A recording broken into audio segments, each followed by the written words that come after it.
today. Ocala.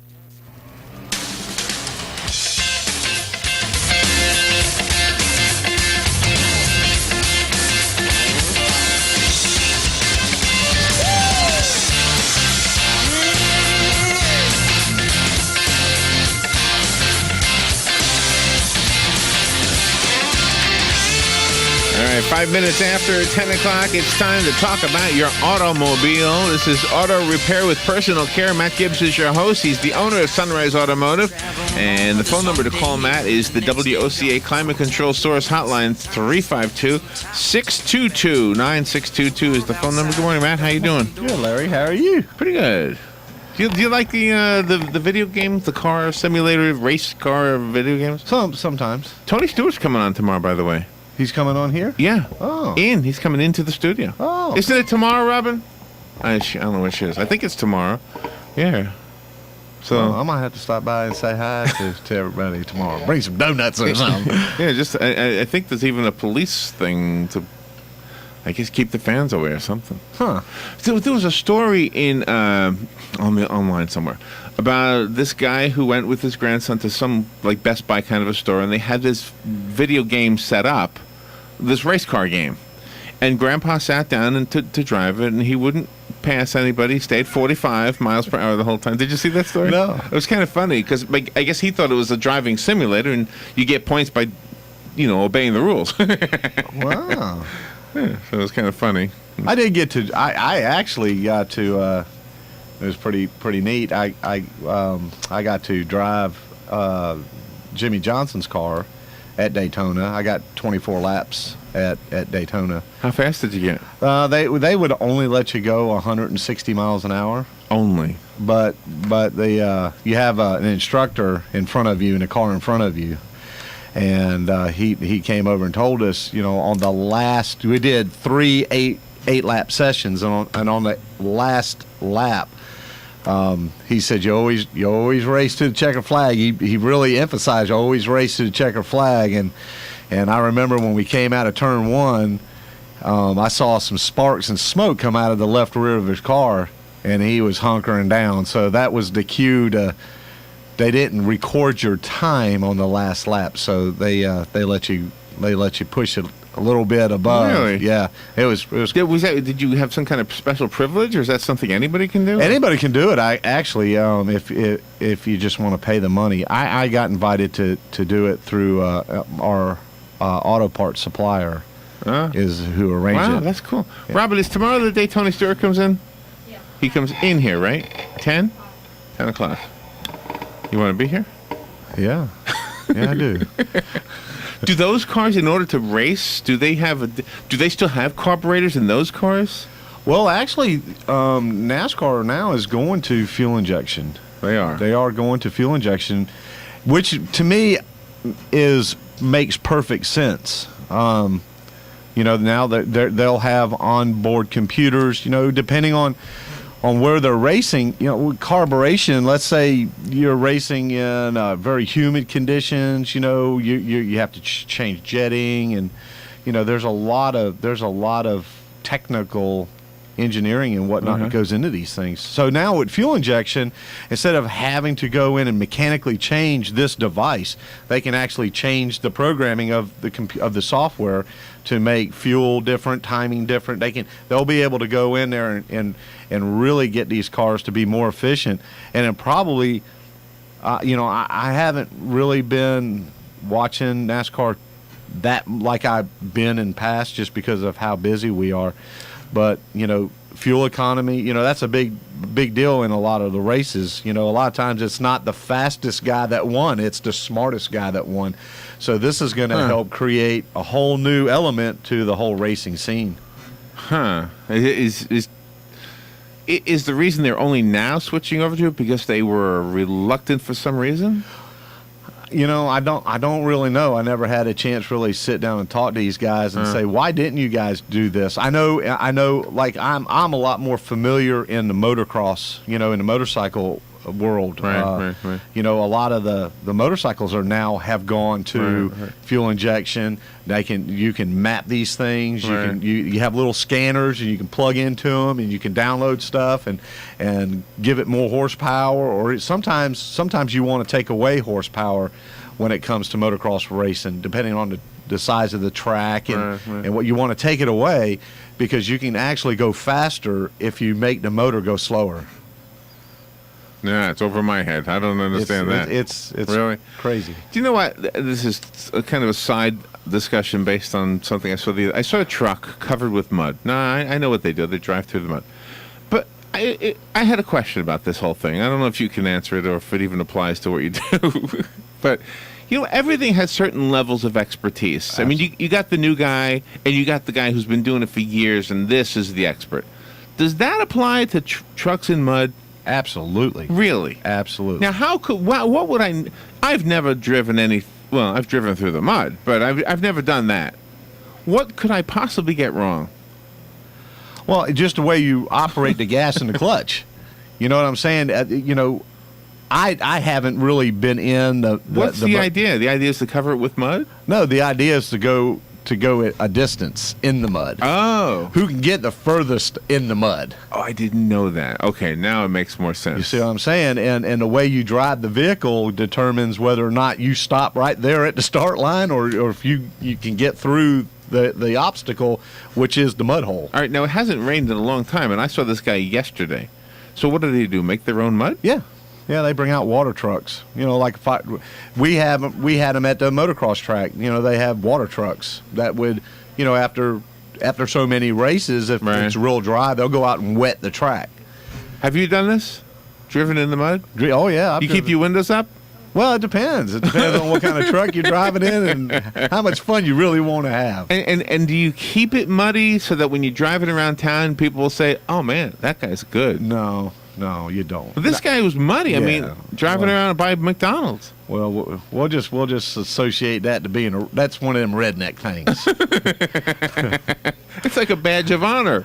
You know, it's like when we would race the motocross. I mean, the bikes are that drove me crazy, man. We on Monday morning when we got done, you know, and I brought everything back to the shop. Everything got stripped down. Everything got cleaned. Every bearing got lubed. Everything. You gotta make it ready for the next race. So is there something on the underside of those trucks to keep the water from getting into the engine? They probably have skid plate. It really depends on, you know, racing. I don't care if you're racing go-karts or you're racing NASCAR. You can put as much money into these things as you can. You can't even imagine the things that you can do, the money you can spend. It's crazy what some of these. I mean, I was crazy for years. I was crazy. I mean, I had a 9-year-old boy that had 5 motorcycles. It was crazy. It was crazy, and I went crazy with it. And then one day you don't go crazy no more. Do you have any Matchbox cars? No, you know, I used. You never got into that? I have some of the smaller, you know, the NASCARs. Oh, you do? Yeah, that are still in their little boxes, especially my Hero Senior. I used to love Matchbox. When I was a kid, I used to love the little cars. All right, let's go to the phone. Matt Gibbs, we're having a good conversation. I don't know if it's applicable to everybody out there. Good morning. You're on there with Matt Gibbs. Well, it sounds good to me, you guys. Getting back to Daytona a little bit, when you're going 160, 65 or whatever, do you feel like you're going 160, 65, or is it a rough ride, or is it just it doesn't feel like it?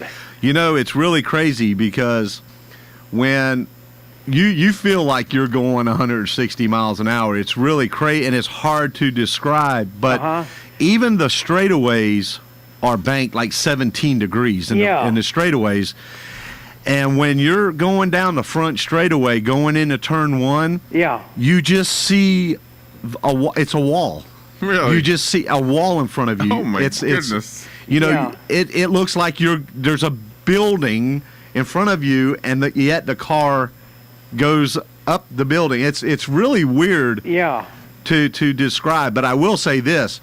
When the car hit 150 miles an hour, and our instructor shared this with us, he said, guys, when you hit this pinnacle, out on the track, Yeah. everything changes. The car changes. Okay. And it's about 150 miles an hour. Yeah. It's like the car squats about 2 inches. Okay. Really? And now you start driving the car. It's really Yeah. cool. It's an experience that it's hard to even explain. Wow. You're not really doing a lot of steering, are you? I mean, No. it's just, yeah.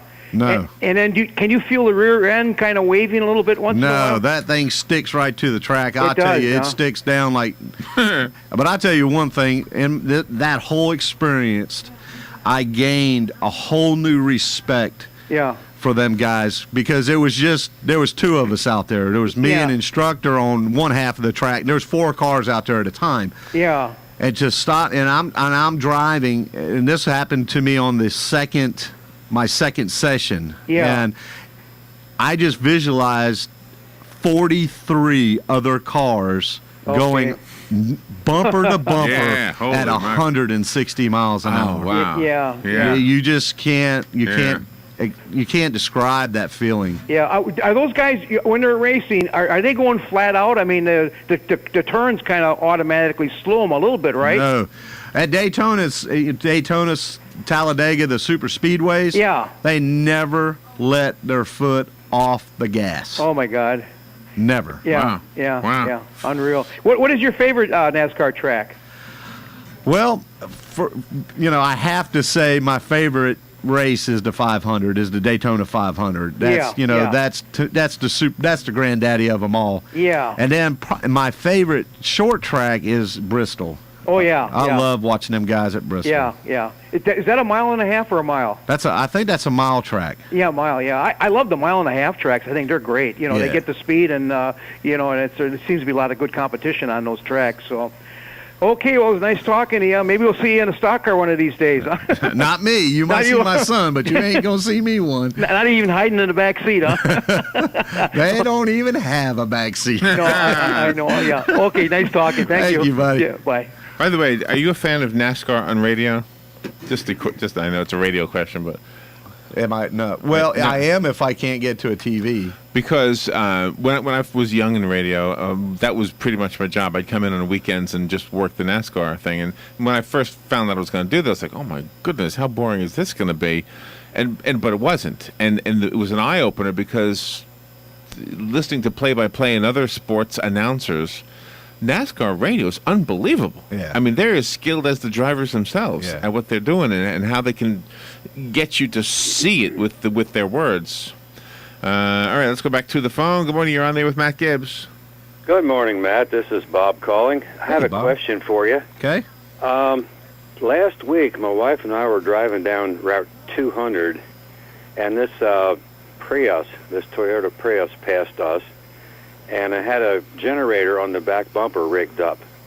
I was wondering, could you tell me why that would be? I think I might know, but maybe you'd have some input on that. It was like a small house, a little generator on there. You ever see that before? No, I haven't. And I wonder if they were having an issue with the, hybrid battery or something. If they were having some kind of an issue with it. Yeah, I kind of thought maybe that's what it might be, but then I thought maybe somebody turned it into a total electric car where they wouldn't need to have the engine, just the generator to charge the batteries occasionally.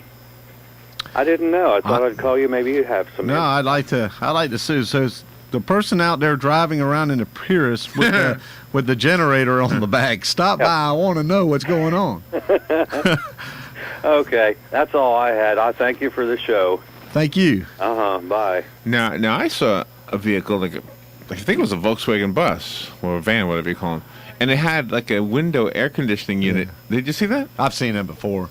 So you can actually get like whatever you would plug that into in your house. Is there enough energy in a vehicle to power those? No, things? what they're doing, Larry, is they're stopping like at a campsite or whatever, Oh. and then they just plug it into a landline. Oh, never mind. I thought somehow they were running it while they were driving. All right. Good morning. You're on there with Matt. Good morning, Matt. This is Sonny calling. Hey, Out of all these new cars today, I mean, when you look at a lot of them, they almost all look the same with the body style and that very small trunk in the back there. They may have a large trunk area, but the access to it is kind of small because the rear window goes all the way back. But my question being is, if somebody was out there looking for a new car, do you have any preferences out of the field that you would pick from? And I hang up and listen. Thanks. Okay. Now, if somebody is out looking for a car, one of my favorite cars today is the Hyundai Sonata. I really, really like the Hyundai Sonata. A lot of the Toyota Camry and the Honda Accord people, they kind of get stuck on those cars, and I'm stuck on the Hyundai Sonata as far as cars go. And I've had several customers come to me and want to get out of their car, get into something different, and that drive the Honda Accords and the Camrys, and I always tell them just at least go drive a Sonata. They used to be a lot less money. I think they're kind of getting up there with the Honda and the Toyota now as far as the cost goes, but all the customers that have switched over to the Sonata, I don't hardly ever fix anything on them, which I probably should tell them to go to the other cars. Yeah, right, right. But so what are you thinking on this? This is, sometimes when you're looking for a car, I say, well, buy American, okay, and then you say, well, I think this car that used to be considered Japanese is actually built in Nashville or something like that. Exactly. So, I mean, what are your thoughts on that? I have a brother-in-law that works for Nissan, but he works for Nissan in Tennessee. Okay. It's a Japanese-based company, but they're employing hundreds of Americans over in Tennessee. So, am I against? Am I personally against them not buying, a domestic car that, or they're buying a foreign car that's made in America? As long as I look at it like, hey, they're still allowing our guys to work, and our people, not just guys, but our people to work. Well, there was one car in particular, and maybe you'll know which one it was. It was a Japanese, oh my goodness. They did not use their real name. I don't know if it was Nissan, but it was the same company that built the airplanes during World War II that were used to bomb Pearl Harbor. And so when the war was over and they were making cars, they never sold cars in America using that name, but I think they do now. I don't know. I don't know if it was Nissan or... But anyway, so we, in the Veterans Show, we had one time a gentleman who was very, very adamant that he would never, ever buy a Japanese car because, the Japanese are our... And in his mind, Right. It's funny because I know this is kind of off the beaten path, but we took a trip to Hawaii, and we went to Pearl Harbor, and we and we went and saw those things and heard the stories, but yet everybody, I mean, not everybody, but that Hawaii's filled with Japanese people. Right. And my son, he started building a fence after he learned about what had happened and learned what the Japanese did, and he started getting mad at him. Okay. And I mean, his emotions just kind of got the best of him, and we had to sit down and talk about this. Son, we need to sit down and talk about it. And there are a lot of people, especially the older generation, that remembers. Right. That and I don't hold that against them, and I don't, I try to, forgiveness is a wonderful thing. That's it. Yeah. And it is off the beaten path, and I apologize for taking you down that road, but it does happen. Right now, for example, I told you I got to come in for my tires. I got this brake sound happening in the back. I probably need new brakes, and I'm thinking, do I go through, because I'm going to take it to you and say I need a lot of stuff fixed. I'll do it, one every other payday or something like that, get something else fixed, or should I just get a car?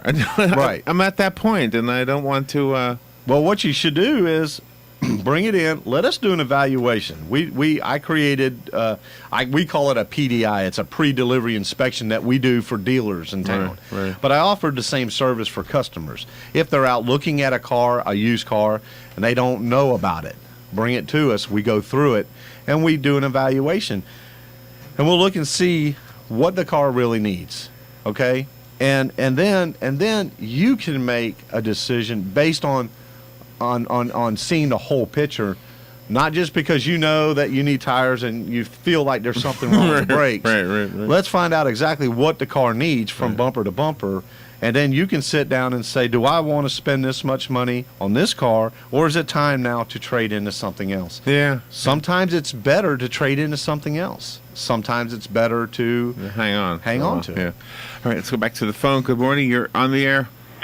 No, it's Sonny again, Matt. Hey, Sonny. You know, you're talking about people buying American cars. There are certain car models, and that would be, say, Ford and also Chevrolet, or General Motors, I should say. You know, the car is made in another country, whether it's Mexico or it comes from Japan or China. It's, you know, you think you're buying an American car, but maybe it was assembled in America, but everything else was made in another country or countries. That's right. And I don't know, it's like NASCAR. I used to be a big NASCAR fan. But let me know if you can buy a Toyota Camry, a V8 engine and rear-wheel drive. No. Then I'll get excited again about NASCAR. And the same thing with Chevy and Dodge and the rest of them. Yep. The closest one is Dodge, a Charger or something, or Challenger. That, you know, you might be able to get with a, you know, rear-wheel drive and a V8 in it. But, That's right. You know, that's what really turned me off, because you can't buy that car. In the early NASCAR, all the way up into the 70s, you know, you could buy that car with that, maybe that size V8 in it, but the model, not necessarily. You couldn't buy the race car. Right. But you know, I personally think NASCAR ought to be, if they're going to race Tauruses, they better be a front-wheel drive and a V6 in it or something. And the same with all the rest of the cars that are in races. To me, that's you know, that's the way I look at it.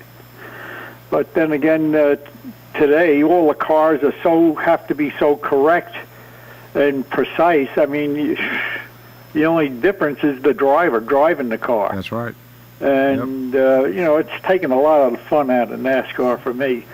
It was nice to always see Chrysler when they ran the Hemi, and then the Superbird and all those other cars. I mean, well, they came out with a better box of cookies, right? So they won the races. So they got penalized. That's right. You know, it's taken all the fun out of it. So the one race I really enjoy is Formula One. Ferraris out there, BMW, a lot of the other McLarens. You know, they have different engines in them. They have the cars are different sizes, the transmissions, although they're starting to become standardized too now. But that's about the only races I like. The other one I like in America is the Watkins Glens, where they put the stock cars out on Watkins Glen. I mean, you know, you're making right turns is besides left turns. Yep. So anyway, those are my thoughts on the subject. Thank you. Thank you. By the way, the Japanese company that built the planes in World War II was Mitsubishi. Mitsubishi, yeah. And I guess they didn't use. And maybe what it was Mitsubishi had cars here called Datsun, and that's why they called them Datsun, because they didn't want to use. Well, Datsun and Nissan are the same company. Okay, so what was the other one? Mitsubishi. I don't ever. You know, I'm not even going to say what I'm thinking right now. Really? We all might get in trouble. Okay. I don't know.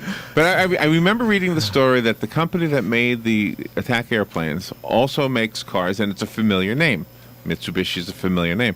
But before it was a familiar name here, they had another car for decades. Huh. They were manufacturing, but they just didn't use the word Mitsubishi because Americans would not buy them because of the connection with the World War II. Wow. Well, but you don't think it was Datsun? I've never liked Mitsubishi ever. You said it. I said it. All right, well, there you go. I used to call that. I used to say that Mitsubishi should be on every naval ship that in the American fleet and be used as a boat anchor. All right. Well, there you go. That's all I got to say about that, Larry. So, in other words, the theory is that some cars that have Japanese origins are really good, like the Hyundai. Right? That's the one you like, right? Yes. The Sonata? Yes. Hyundai the Sonata? Hyundai Sonata. But the Mitsubishi you're not so happy with. No. Okay. And I feel that way about some of the domestic stuff too. Ford, I Chevy? like. Yeah, there's things. Boy, if I had, with my imagination, I could build like a really cool car. By using the different systems and the technologies of different cars and Right. take the best out of like an all-pro automobile. You take the best systems out of each one of these cars and build one car with all the best of all the manufacturers. That would be an awesome car. Wasn't that the one that went Back to the Future? I think so. No, that was a DeLorean. That wasn't even close. We got time for one more call. Good morning. You're on the air. It's me again. Hyundai is Korean. Korean. Yes, it And, is. well, anyway, that's about all I can say on that. I would rather have Ford hung on to the Mercury Grand Marquis and just kept coming up and improving it. I think that's where a lot of these car companies are losing it, because they have a good model. There's still plenty of them running around. And if they just would have kept improving it, in other words, put maybe a 5 or 6 speed transmission in it rather than the 4-speeder, and you would really have a fantastic family car. Thank you. Like a station wagon. Station wagon's a good family car, right? We have to wrap it up. They always go so fast. I look at the clock and I say, what happens during this half hour? It's like, speaking of Back to the Future. It's just the fastest half hour of my life. Jumped ahead 25 minutes in a blink of an eye. All right, I need to get my car fixed, or if somebody else does, we go to you. Where are you? We're at 1800 Northwest 10th Street on Highway 27, just west of Martin Luther King Boulevard. And you sell tires, which I need. Yep. And you fix brakes, which I need. Yep. Let's see. What else do I need? I have an air conditioning issue. We do that. What else do I need? I need a new. I feel like that commercial you did with Dan right now. That thing that wraps around not the handlebar, the steering wheel. Can you put a new thing on my steering wheel? Yeah, I put your whole new steering wheel on there. Thank you, Matt. Thank you, Larry. All right, we'll take a break and be right back. There's not much time left today. Life is a highway. I wanna ride it all night long. If you're gonna... Why is everyone so obsessed with virtual reality and high definition? My neighbor came over yesterday to show me the photographs he took of the pansies and dianthus that I got from Kenny's Place Nursery. He had this electronic pad, and with the flip of his finger, he showed me these beautiful shots he took in my garden. And then he said, you can almost smell them. That's when I used my finger and motioned him to the garden, and then pointing with my cursor, also known as my finger, I pointed toward the real flowers from Kenny's Place Nursery, and I said, I can smell them. Instead of virtual reality, I enjoy real reality. But it is more than the beauty of the pansies and dianthus, and more than their fragrance. It's the way they move in the breeze. It's the butterflies and bees that are attracted to them. The plants I get from Kenny's Place Nursery from my garden in the real world provide me with an outdoor sanctuary to escape from that virtual world. Kenny's Place Nursery is located at 7677 Southeast 41st Court in Ocala. Give them a call at 867-1213. Kenny's Place Nursery, where the plants, the people, and the mission are all beautiful. Life's journey has many ups and downs, but you can take comfort in the knowledge that Robert's Funeral Home is here to serve you and your family with loving care and dignity. The Roberts family has been providing their caring services since 1898 and offer traditional, custom, cremation, and veteran services. Pre-made arrangements are also available.